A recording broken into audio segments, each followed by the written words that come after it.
की मला माहिती नाही, आज सकाळी पण स्वामींचं सिग्नल होतं की बघ एक लोटाभर पाणी तुला दिलं आहे, पण आता तू किती ठेवायचं आणि इतरांना किती वाटायचं हे तू ठरव. बरोबर आहे, म्हणजे लोकांपर्यंत पोहोचवणं हे एक सांगितलं सिग्नल त्यांनी होतं. मला, हां. सकाळीच सांगितलं. ब्रॉडकास्टला यायच्या अगोदरच त्यांनी मला सांगितलं की तू किती ठेवायचं आणि इतरांना किती वाटायचं ते तू ठरव, तुझ्याकडे तर लोटाभर पाणी दिलेलं आहे मी. आहे ऑलरेडी. म्हटलं ठीक आहे, मी काय समजायचं ते समजून गेलो.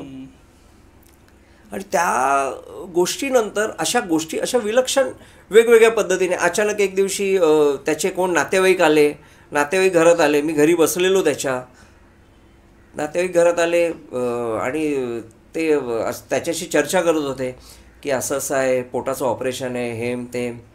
तर मी तिला पटकन त्या बाईला बोललो, अगं तू मिरचीचा ठेचा खातेस, त्या मिरचीचा ठेचा खाल्ल्यामुळे तुझं पोट दुखतं आणि लपून लपून खातेस की तू. हां. तर ती गुपचूप बाजूला गेली आणि त्या माझ्या मित्राला म्हणाली, ती त्याचे नातेवाईक आहे, हा बोलते मी ठेचा खाते, तुम्ही सांगितलं का सरांना? अरे बोलतो आम्ही कशाला सांगू सरांना, तू आम्हाला पण कधी सांगितलंस? हा बोलते मी कोणालाच नाही सांगत. मी बोललो तो ठेचा खाणं बंद कर, बघ तुला ऑपरेशन करायची गरज नाही लागणार. अच्छा. तिने ठेचा खाणं बंद केला, तिचं ऑपरेशन झालंच नाही. ओके, बरे झाले ते. ती आजही व्यवस्थित आहे, सगळं काय व्यवस्थित आहे. ह्या गोष्टी घडत गेल्या लाईफमध्ये. स्वामींची सेवा लाईफमध्ये घडत गेली. ओके. आणि हे निस्वार्थी भावनेनी, मग कोणतंही असं स्वार्थ नाही आहे की कोणाकडून, बिलकुल नाही, हे निस्वार्थी भावनेनी. ओके.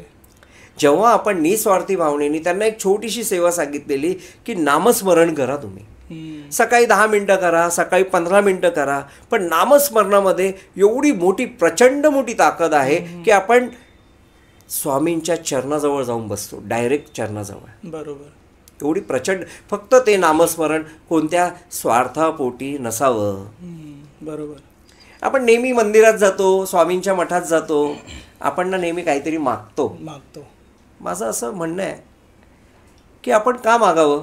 त्यांना माहिती आहे ना आपल्याला काय पाहिजे ते, त्यांना माहिती आहे आपल्याला काय पाहिजे, मग आपण मागावं का? करेक्ट. आपण फक्त निस्वार्थीपणे त्यांचं नामस्मरण करावं. ज्यावेळेस आपण निस्वार्थीपणे त्यांचं नामस्मरण करू, त्यावेळेस ती जे आपल्याला पाहिजे ती गोष्ट ते फिल्टर करून आपल्याला देतील. ओके. हां. आणि अशा पद्धतीने फिल्टर करून देतील की आपलं पुढचं आयुष्य जे आहे ते एवढं सुखकर होईल की आपण मागितलेलं 1 आणि त्यांनी दिले 4, अशा पद्धतीने असेल. त्याच्यामुळे नामस्मरण हे निस्वार्थी भावनेने आणि भावपूर्ण झालं पाहिजे. 10 मिनटं बसा ना तुम्ही, तुम्हाला कोणी नाही सांगितलं की तुम्ही तासन तास नामस्मरणाला बसलो पाहिजे. जर मी 4 तास बसतो नामस्मरणाला, मी कधीच कोणाला सांगितलं नाही की नामस्मरणाला तुम्ही 4-4 तास, बिलकुल नाही. तुम्ही सकाळी उठल्यानंतर तुम्ही देवाला जेव्हा नमस्कार करता तेव्हा तुम्ही एक 5 ते 10 मिनटं तुम्ही जर ओम श्री स्वामी समर्थ हे जर नामस्मरण केलं, तर तुम्ही विचार करा की दिवसभरात 24 तासासाठी तुमच्यामध्ये किती मोठी ऊर्जा तयार होऊन जाईल. करेक्ट. आणि ती ऊर्जा तुमच्या दिवसभराच्या कामांमध्ये तुम्हाला किती सहाय्यभूत ठरू शकते. त्याच्यामुळे ओम श्री स्वामी समर्थ नामस्मरण तुम्ही दिवसातून सकाळी 10 वाजता जेव्हा तुम्ही कामाला जाता तेव्हा तुम्ही सकाळी एका ठिकाणी बसून सकाळी तुम्ही जर केलं नामस्मरण, तर तुमच्याकडे ती 24 तासासाठी ऊर्जा येते. तुम्ही ऑफिसला गेलात, आता काही लोकांचं म्हणणं असतं की आम्ही नामस्मरण फक्त सकाळीच करावं का, पण आम्हाला सकाळी वेळ मिळत नाही ऑफिसला जायच्या मूडमध्ये, मग आम्ही संध्याकाळी आल्यावर चालेल का? अरे तुम्ही नामस्मरण दिवसभरातून कधी पण करा, फक्त जेव्हा नामस्मरण कराल तेव्हा निस्वार्थी करा. स्वामी तुम्हाला तुमच्या आजूबाजूला दिसतील. बरोबर. स्वामी तुमच्या आजूबाजूला तुम्हाला दिसतील आणि एवढ्या प्रचंड मोठ्या शक्तीने तुम्हाला दिसतील की तुम्हाला त्याची जाणीव पण होईल. आता काही वेळेस मला दुपारी म्हणजे लोक म्हणतात की सर आम्ही दुपारी नामस्मरण केलं चालेल. अरे का नाही करणार? तुम्ही ऑफिसला गेल्यानंतर दुपारचा जो तुमचा लंच ब्रेक होतो, तुम्ही 10 मिनटं लंच ब्रेक केल्यानंतर तुम्ही 10 मिनटं नामस्मरण करा की. बरोबर. आणि कुठे मोठे तुम्हाला बोलायचं आहे, मनातल्या मनात नामस्मरण करायचं आहे. अहो ब्रह्मांड नायकाचं नामस्मरण आहे ते, छोट्या मोठ्या माणसाचं नाही. ब्रह्मांड नायक आहेत ते. Correct. त्यांचं नामस्मरण जेव्हा तुम्ही करता तेव्हा साक्षात ते तुमच्या समोर उभे असतात, फक्त भाव निर्मळ पाहिजे. अशा बऱ्याच गोष्टी लाईफमध्ये घडत गेल्या. मी सांगत गेलो लोकांना, विविध उपाय सांगत गेलो, वेगवेगळ्या पद्धतीचे उपाय सांगत गेलं, लोक करत गेली आणि स्वामींचा आशीर्वाद त्यांना मिळत गेला. लोक मला म्हणतात, कोण आहे तू? मी बोललो, मी कोणीच नाही आहे, मी स्वामींचा एक निर्मळ भक्त आहे आणि मला त्यांची सेवा करायची आहे. तर मला असं वाटतं की माझ्या हातून सेवा घडण्याचं माध्यम कदाचित त्यांनी मला हे दिलेलं आहे. बरोबर आहे की लोकांना त्यांचं योग्य ते मार्गदर्शन करण्याचा तो एक मुवमेंट त्यांनी मला दिलं. एकदा तर एक मॅडम होत्या, त्या मला त्यांच्या मुलाला घेऊन आल्या. तर त्या मुलाला घेऊन आल्या आणि मला म्हणतात की आता तो ग्रॅज्युएट झाला आहे तर त्याला मला पोस्ट ग्रॅज्युएशनसाठी परदेशात पाठवायचं आहे. अच्छा. म्हटलं ठीक आहे, चांगली गोष्ट आहे, काही हरकत नाही. म्हटलं काय करू, कसं होईल तो?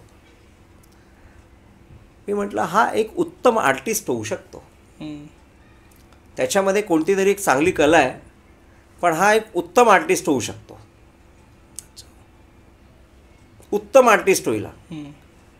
पण त्या मॅडम मला म्हणायला, पण आर्टिस्ट होईल पण ते कसं काय, कोणत्या ह्याच्यात? कारण आर्टिस्ट अन्न तर नाही ना देऊ शकत. तिथे पोस्ट ग्रॅज्युएशन केल्यानंतर इथे आल्यानंतर चांगली नोकरी मिळेल, चांगलं काहीतरी होईल. म्हणलं बघा, मी सांगायचं काम केलं तुम्हाला त्यांना पोस्ट ग्रॅज्युएशनला पाठवायचं असेल परदेशात तर पाठवा तुम्ही, काही हरकत नाही आहे, पण तो एक उत्तम आर्टिस्ट आहे आणि तो एक चांगला कलाकार होऊ शकतो. ओके. तो एक चांगला वादक आहे. ओके. तो एक चांगला वादक आहे.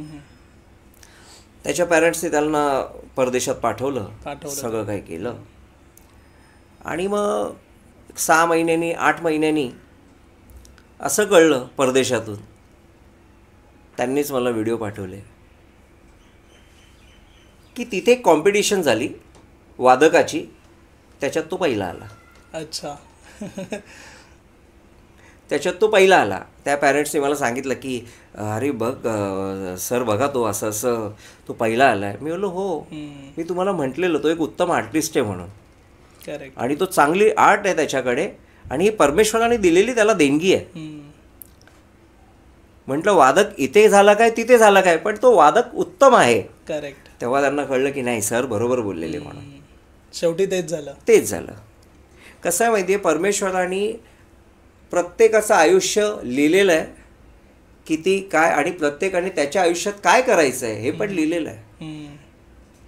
तुम्हाला ते मिळवण्यासाठी नामस्मरण ही एक अशी गोष्ट आहे की ते तुम्हाला लवकरात लवकर मिळणार तेच, पण लवकरात लवकर मिळेल आणि चांगल्या पद्धतीने मिळेल. तुमच्या त्या अडचणी ज्या आहेत, त्या तुम्हाला उद्दिष्टापर्यंत पोचायच्या ज्या अडचणी आहेत त्या कमी प्रमाणात होतील.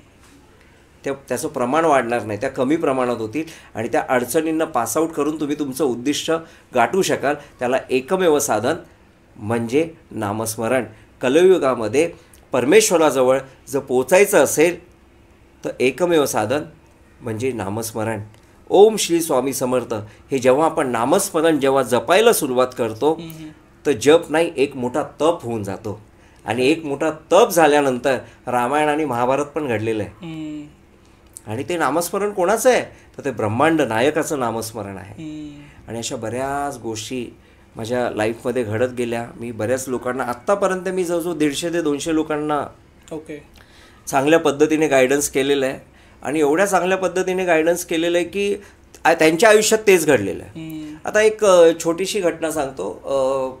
माझे काही मित्र एक मेडिक्लेम ऑफिसेसमध्ये त्यांचं एक युनिट आहे. मेडिक्लेमचं एक मोठी कंपनी आहे, त्यांचं ते एक युनिट आहे. तर त्या युनिटमध्ये कॉम्पिटिशन लागतात, याचा बिझनेस किती होईल, त्याचा बिझनेस किती होईल, त्याचं हे कसं होईल, त्याचं हे कसं होईल.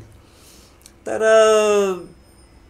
एक दिवशी ते मला बोलले की सर मागचं वर्ष बोलतो एकदम घाणेरलं गेलं बोलतो सर, कारण 11 लाखाचा बिझनेस आम्ही 11 का 10 लाखाचा बिझनेस आमचं टार्गेट मोठं होतं, पण आम्ही एवढंच करू शकलो. पण आता बोलतो यावर्षी बोलतो आम्हाला चांगला बिझनेस मोठ्या प्रमाणात करायचा आहे, तुम्ही काहीतरी सुचवा. मी म्हटलं माझ्याकडे स्वामींच्या नामस्मरणाशिवाय काही सुचवण्यासारखं नाहीच. ना बोलतो सर तुम्ही एकदा या म्हटलं आमच्या ऑफिसला. बोललो ठीक आहे. मी एक दिवशी ऑफिसला गेलो. त्यांचं एक युनिट होतं, मला असं वाटतं एक 150-200 स्क्वेअर फीटमध्ये त्यांचं युनिट. तिथे फक्त ते 6-7 जण काम करतात. दुसरं युनिट दुसऱ्या डिपार्टमेंटमध्ये, असे त्यांचे 10-12 युनिट आहेत. तर मी गेलो तिथे बसलो. मी बघितलं तिथे काही गोष्टी अडगळीच्या होत्या. मी म्हटलं हे साफ करा, इथे हे अडगळीच्या गोष्टी नाही ठेवायच्या. इथे म्हटलं मस्त गणपतीची फ्रेम लावायची. सकाळी तुम्ही कोणीही आल्यानंतर तुमच्या 7 जणांपैकी 7ही जणांनी गणपतीला नमस्कार केल्याशिवाय तुम्ही त्या जागेवर बसायचं नाही कामाला. ओके. पहिले तिथे नमस्कार करायचा आणि मग जागेवर कामाला बसायचं, सुरुवात करायची कामाची. आणि जेव्हा जेव्हा तुम्हाला वेळ मिळेल तुमच्या कामाच्या आवडीनिवडीमध्ये सवडीमध्ये जे काही आहे त्यावेळेस तुमचं नामस्मरण चालू ठेवायचं. लोक म्हणतात की फक्त जेवण केल्यानंतर ऊर्जा मिळते. साप चूक. तुमची ऊर्जा ही तुमच्या श्वासामध्ये असते आणि तुमच्या श्वासामध्ये नामस्मरण जर इन्व्हॉल्व झालं तर ती ऊर्जा ही प्रचंड मोठ्या प्रमाणात तयार होते.